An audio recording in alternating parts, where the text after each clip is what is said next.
Welcome to One Word, Five Questions with Donna Vitek and Dr. Mark Andrew Holowchak. Thank you for joining us today, Dr. Holowchak. Happy to be here. Hope you're having a good day. I uh, won't go there. Won't go there. you're funny. You're All funny. right. Dr. Holowchak joins us. We are so fortunate to have him.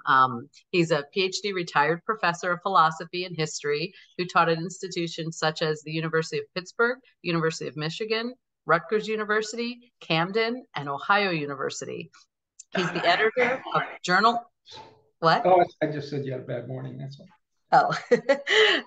He's the editor of Journal of Thomas Jefferson and His Time, and the author and editor of over 20 published books on Thomas Jefferson and close to 150 essays on Jefferson. That's how we met. I enjoyed reading his essays. His list of books and locations of his publications can be found in the video description. With our show One Work, Five Questions, I'll ask Dr. Holowchak 5 questions on one work of Thomas Jefferson. And today, I cannot wait to do today. Well, every week I can't wait. Today, we're going to talk about Thomas Jefferson's letter to James Madison on the proposed Constitution. This letter was written in 1787. Thomas Jefferson goes to France in 1784 to accept a post as the U.S. Minister Plenipotentiary to work with John Adams and Benjamin Franklin.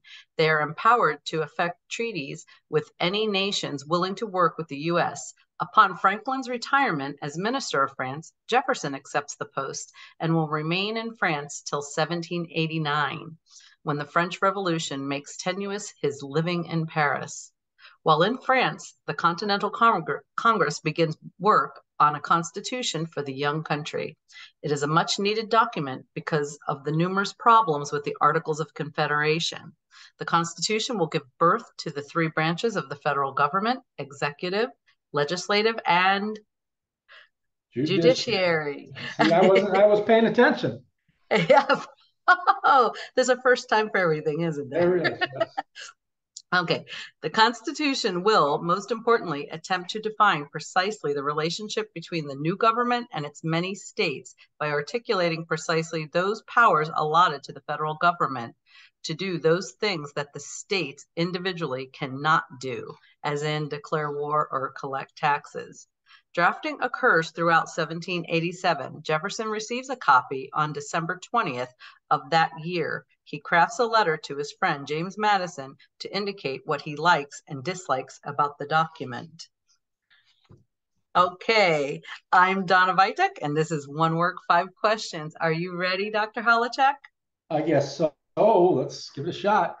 Yeah, it's so funny book here. I think we're going to have One Work 6 questions because I just thought of another question while I'm reading this. Slip it into the, make it like I did in one of my books. I had 36 essays plus another.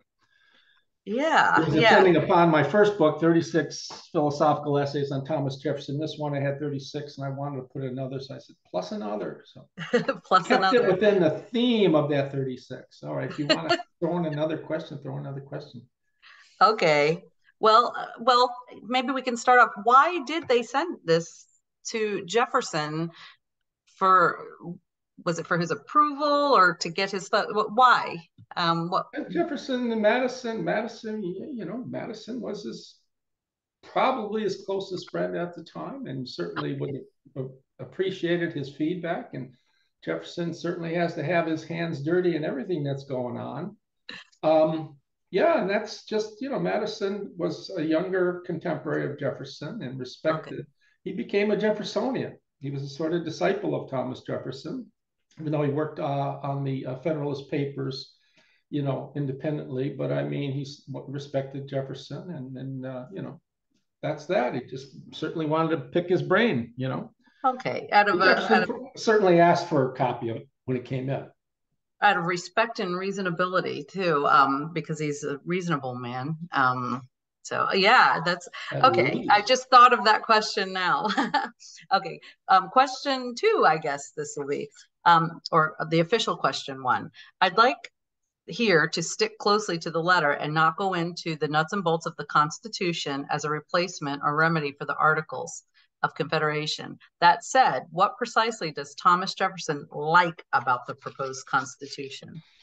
He says that in paragraph 2. He says, I like the organization of the government into legislative, judiciary, and executive. So the tripartitioning he likes. He likes the power of the legislature to levy taxes. Right, he says that because, in the Articles of Confederation, there was no power of collecting taxes, and you had states that just refused to pay any money, and the country was in large debt after the Revolutionary War.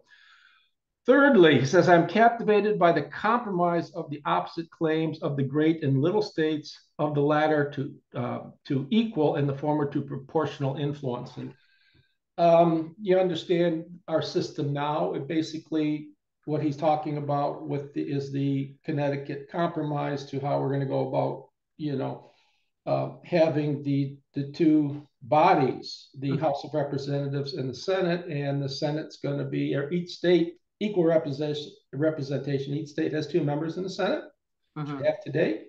So each state has the same power in terms of their senators, but the House of Representatives will be determined on population, the number of representatives. So he's intrigued by that. So he says, I'm captivated by the compromise. That's called the Connecticut Compromise. He says, I'm much pleased too with the substitution of the method of voted by persons and voting by states.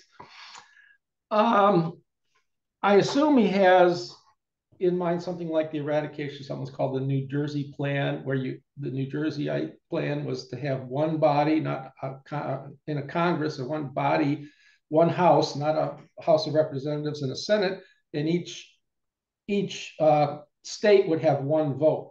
And Jefferson, I think, is talking about that here. So we're going to vote by states, not by persons, and not by states. In which case you imagine a large state like Virginia, or any state with a large population, is going to be only as powerful as the smallest state, and certainly something wrong with that. And he says the negative given to the executive, and he says he likes that, so the executive can have a negative in terms of legislation. He says, given the 1/3 approval, 1/3 approbation of either body, the Senate or the House of Representatives, but he objects. He says, well, I'd like the judiciary to have a say in there too, that there needs to be approval. Jefferson always thought of the 3 different branches as independent and of equal weight. And we can talk about some later when the Supreme Court comes in, and the Supreme Court in some sense can decide matters independently of some moral matters and so forth, independently of the other bodies. He objected strenuously to that, the Supreme Court having such power. I agree with him. So that's what he liked about it. So he says, he goes through this rather briefly, but those are the things he says he likes about it. Yeah. I thought he was very detailed with his letter to James Madison. Well, he's certainly going to be detailed when he talks of what he doesn't like. Yes. Well, let's get to that. Official question number 2. Official question. Okay. What precisely does Thomas Jefferson dislike about the proposed Constitution? Okay. There goes our 40 minutes. Right. Well, no, I'm going to go on. He says the first omission of a Bill of Rights providing clearly and without aid of sophisms, of bad reasoning, freedom of religion, freedom of the press. We're going to do that next time, aren't we? Protection against standing armies. He wanted a militia. Restriction against monopolies. That was a big against monopolies. And in that sense, Jean-Jacques Rousseau was also against that. The eternal and unremitting force of the habeas corpus laws, and trial by jury in all matters of fact, triable by laws of the land and not by the law of nations. So Bill of Rights, he thinks, and a lot of people, even Madison early on, objected to that. Well, we all understand these things, freedom of religion, freedom of the press. Why do we need to include, a bill that talks of all these things and enumerates all these things? And Jefferson's answer, he talks about Little B. he talks about a certain Mr. Wilson stuff, but Jefferson's answer is simply that you can't assume the obvious. Mm-hmm. And he's right to say that because people, Hamiltonians and so forth, will trample all over the Constitution and try to make it a plastic or willowy doctrine and that they can bend and twist any way to give the legislative or most especially the executive, the president, all sorts of powers that are not enumerated in the Constitution. So he adds, let me add that a Bill of Rights is what the people are entitled to against every government on earth, right? General or particular, in what no just government should refuse or rest on inferences. So again, just like I said before, we can't assume that it's implied. It's not good enough. It needs to be explicit so that there's no question of these things you just cannot do. And the second feature I can cover a little bit more briskly, brachylogiously. That's a big word, right? Almost couldn't get it out after my tea and my ginger. He says, the second feature I dislike and greatly dislike is the abandonment in every instance of the necessity of rotation in office, most particularly in the case of president. And Jefferson's getting into a little bit of human psychology here. When people like someone, if a person can run for an indescribably large number of terms, people will get used to a person because they're used to them, want to keep the person in office. Right.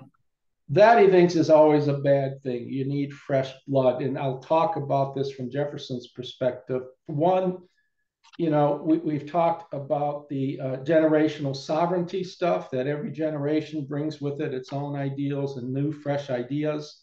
Right. So that goes back to that other letter to Madison on generational sovereignty. We talked about that, did we not? Yeah, no, that's one of our episodes. So you want fresh blood in there with new ideas. People get stale with the same sort of message. And the second thing is, outside of new blood, we talked about the generational sovereignty problem. I'm having a brain fart here. What's the other idea? Oh, people will tend to be corrupt. When I have the power, power goes to my head. And all of a sudden, I forget that I am just primus inter pares, first among equals. I tend to see myself above the law. And Jefferson just thinks that this is something that happens to just about all people. This is why it was important to have morality-abiding rulers in there. So two things: need a Bill of Rights and rotation of office. Now, notice how when I don't know if you noticed this, George Washington only served 2 terms, refused a third.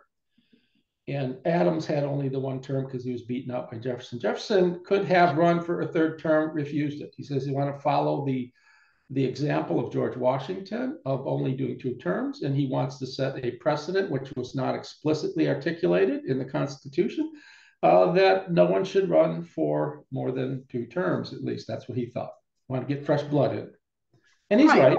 I think he's right. Yeah. Well, we see it today. I think when people stay in office too long or move around in different branches of the government, they lose their lose touch with the people, that they were actually working for the people, and they begin working for themselves and for lobbyists and for big corporations. They end up being catering to those than the people, and it's supposed to be about the people. That's what Jefferson. Yeah, that's always. That's right. That's the notion of riddance of monopolies and stuff. Is that you don't have special interest groups deciding things. Another point that I was reading Rousseau this morning. Rousseau makes that point. If the general will, if government's founded on the general will, and in some sense Jefferson agrees, then having monopolies where the particular will of the people in a group, for example, a special interest group, gets sort of swallowed up because they're in the group, they do what the leaders of the group say, and they're happy with that. And all of a sudden, they're not autonomous anymore, and they just follow the lead of the group. And that applies to any group. Right. Yeah. So he had some good, and in this, when he's talking, he does predict what will happen if someone's in office too long, and then once they're outvoted, what will happen. I felt like I could have been reading Where are you looking in the text here? It's got to be in the top of the second, well, I don't know if it's the second page. He's talking about I have a different text than you do.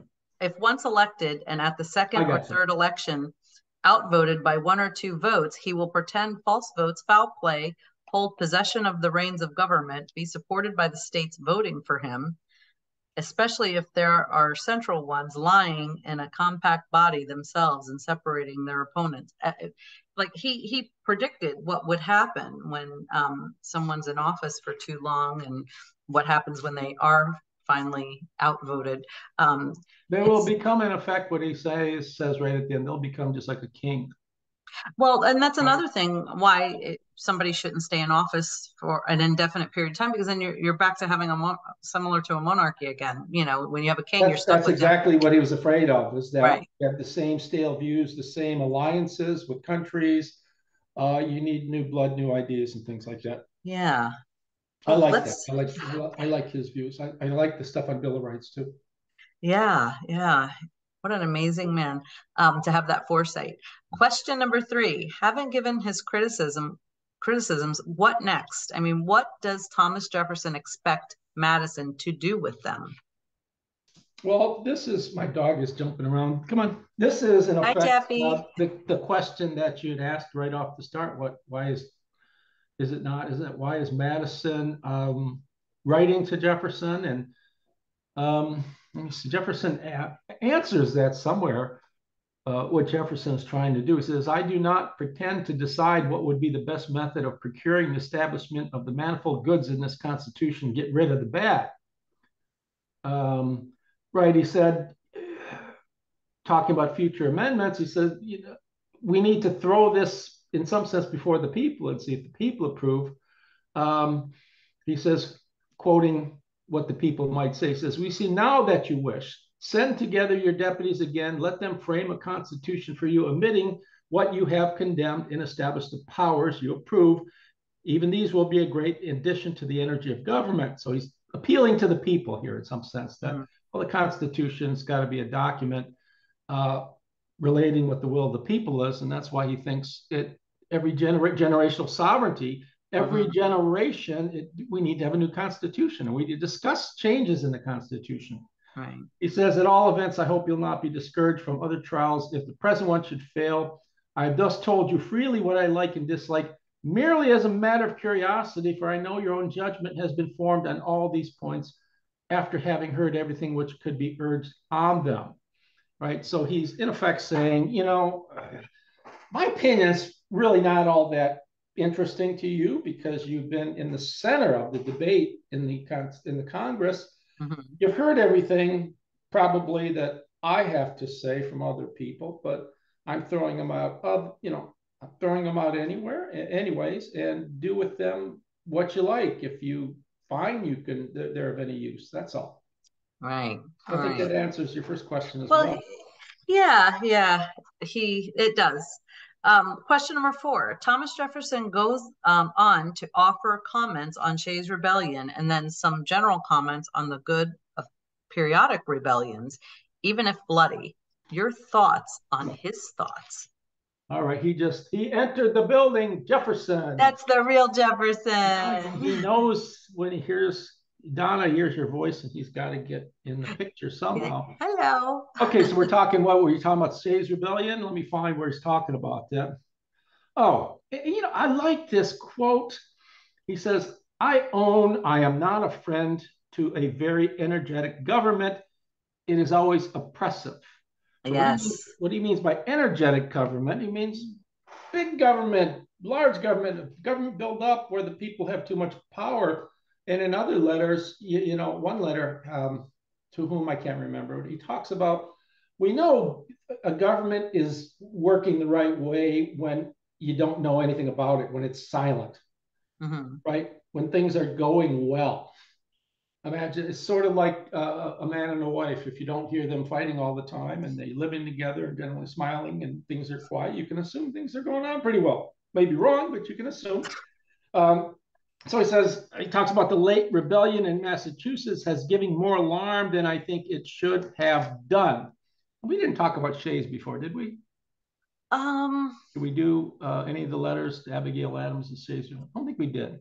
I think we've talked about it outside of, Right. not Yeah. on a Okay. So formal, I maybe at some point we'll have to because that do was one of my something. favorite quotes, wasn't it? Yeah. Yeah. You like all that blood of tyrants and blood nurturing the tree of liberty and all that stuff. Yes. Anyways, he says calculate one rebellion in 13 states in the course of 11 years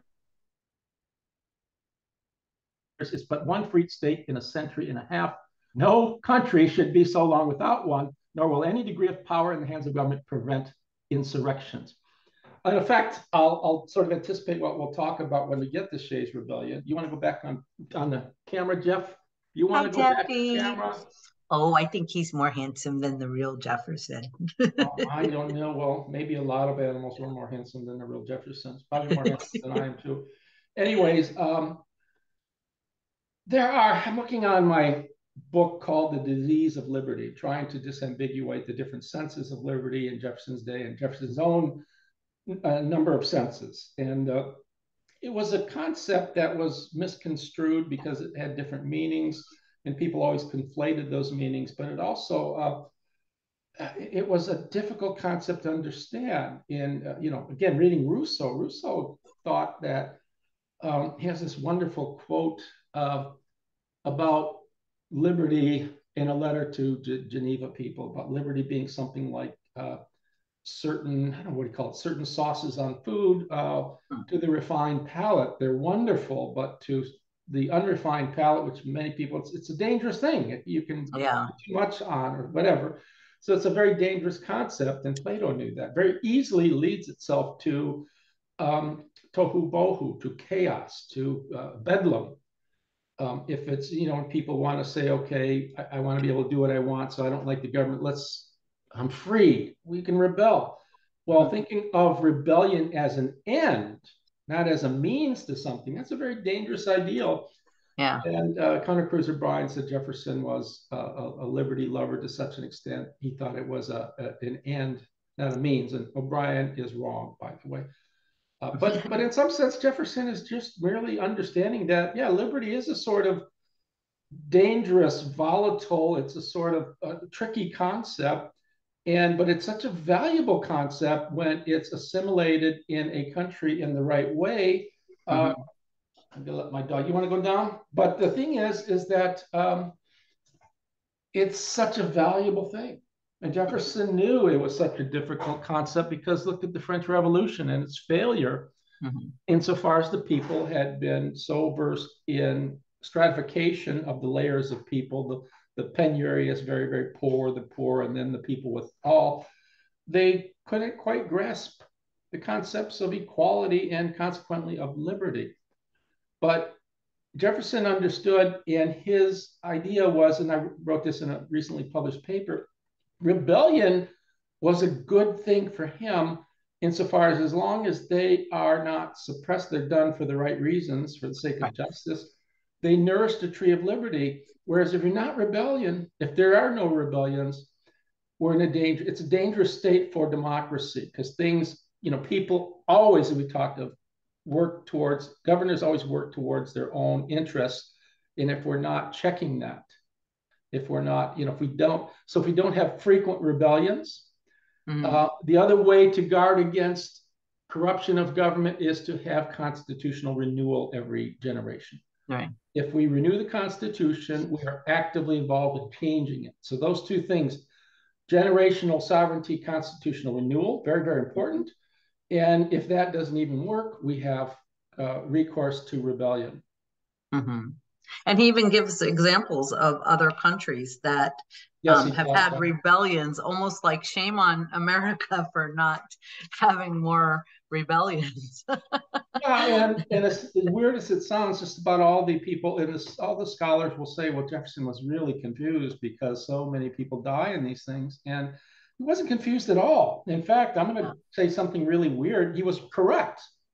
To have a thriving, robust democracy, there always has to be tension. There has to be people rising up in challenging the status quo. But it has to be reasonable and rightful.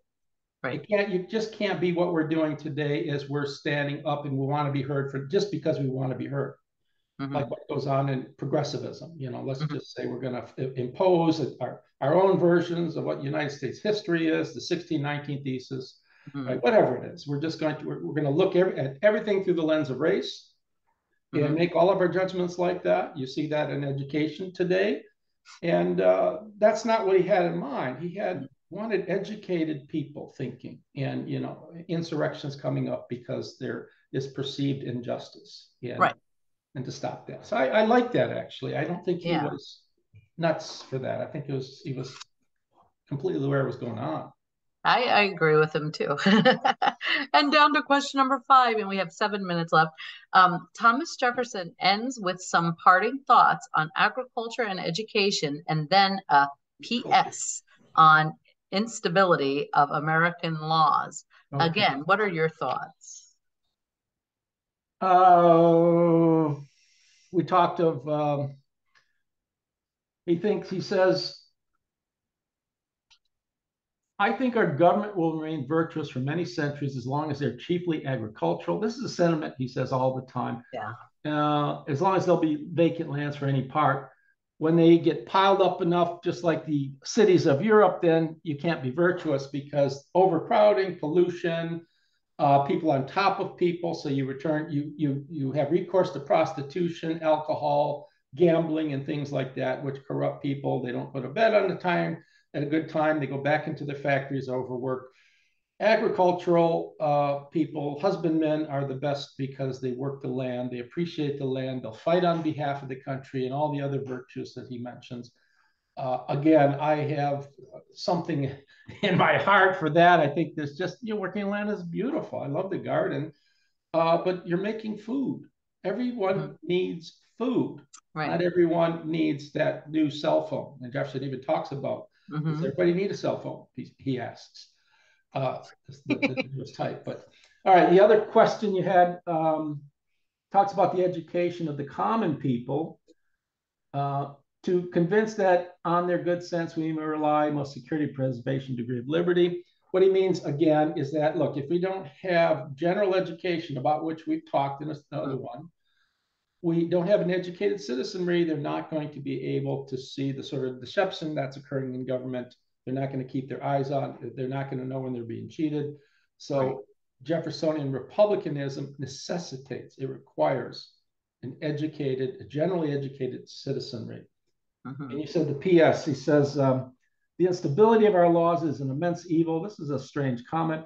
I think it'd be well to provide in our constitutions that there shall always be a 12-month between engrossing a bill and passing it. And what he's talking about, I suspect, is that laws being thought up in past without being thought through clearly. So in other words, you're passing some laws that are either ambiguous or silly or whatever. He says when he comes back from France at one time, and this is while he's in France, and he sees what's going on in the Congress, he goes, people just, like you like to do, they're blabbing all the time, and they're not getting anywhere. They want to hear themselves heard. And he says, well, what do you expect when you pack 150 lawyers in one room? Jefferson was a lawyer himself, but he says, these young members of Congress, they're all lawyers. They're used to hearing themselves being heard and carrying the day.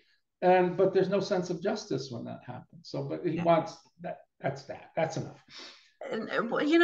It's my closing thoughts. I can see now, after asking you questions and listening to your answers and explanations, and that Jefferson so well, I see now why James Madison sent him the Constitution to look over and to get his opinion, because he's a reasonable man. He's for the people. Definitely he's for the people. Man.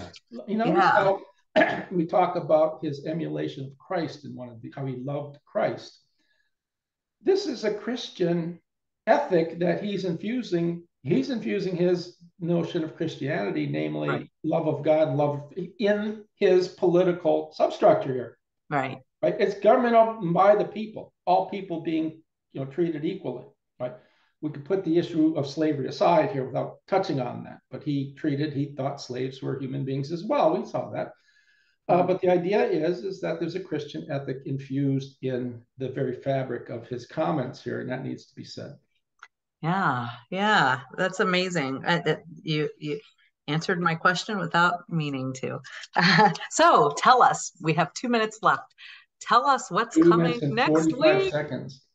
Yes. We both talked about, since you had your own experiences with the taboo of progressive liberals and stuff and sort of cancellation. I had a similar experience. I'll talk about next week. That Poplar Forest, where I brought some books on a tour, and my books were confiscated, and I was basically told I wasn't welcome there. In a very, very nice way. My views, I'm not welcome either at Monticello or Poplar Forest, simply because I don't buy into Thomas Jefferson having affair with Sally Hemings. So much for free discussion at Jefferson's own houses, which is amazing to me, that this great man who spent his life championing freedom of discussion, freedom of religion, freedom. Liberty and freedom. Yes, and at his own place, we can't discuss this. If you have views that run counter to the political sentiments, and I call them political sentiments, at Poplar Forest or Monticello, they don't want you there.